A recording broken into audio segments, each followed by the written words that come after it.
Hallelujah. आप सबको जय मसीह की। आप सबका स्वागत है मेरे यूट्यूब चैनल यीशु का संदेश में।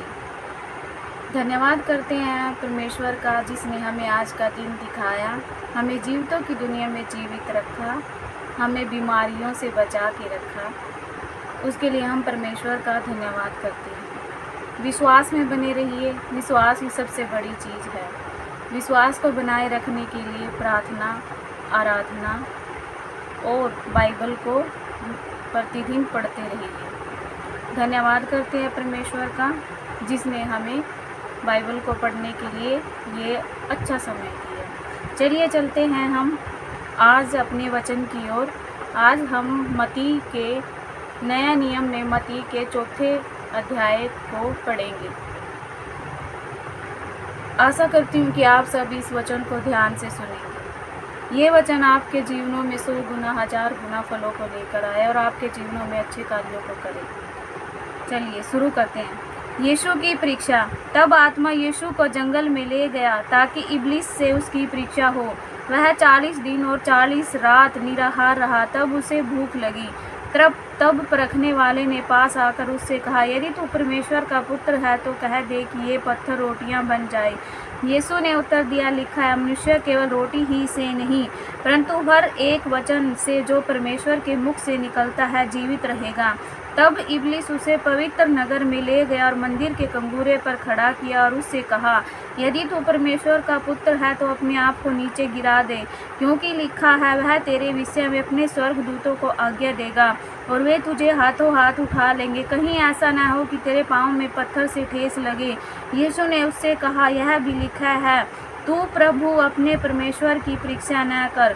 फिर इब्लिस उसे एक बहुत ऊंचे पहाड़ पर ले गया और सारे जगत के राज्य और उसका वैभव दिखाकर उससे कहा, यदि तू गिरकर मुझे प्रणाम करे तो मैं यह सब कुछ तुझे दे दूंगा। तब यीशु ने उससे कहा, हे शैतान, दूर हो जा, क्योंकि लिखा है, तू प्रभु अपने परमेश्वर को प्रणाम कर और केवल उसी की उपासना कर। तब शैतान उसके पास से चला गया और देखो, स्वर्गदूत आकर उसकी सेवा करने लगे।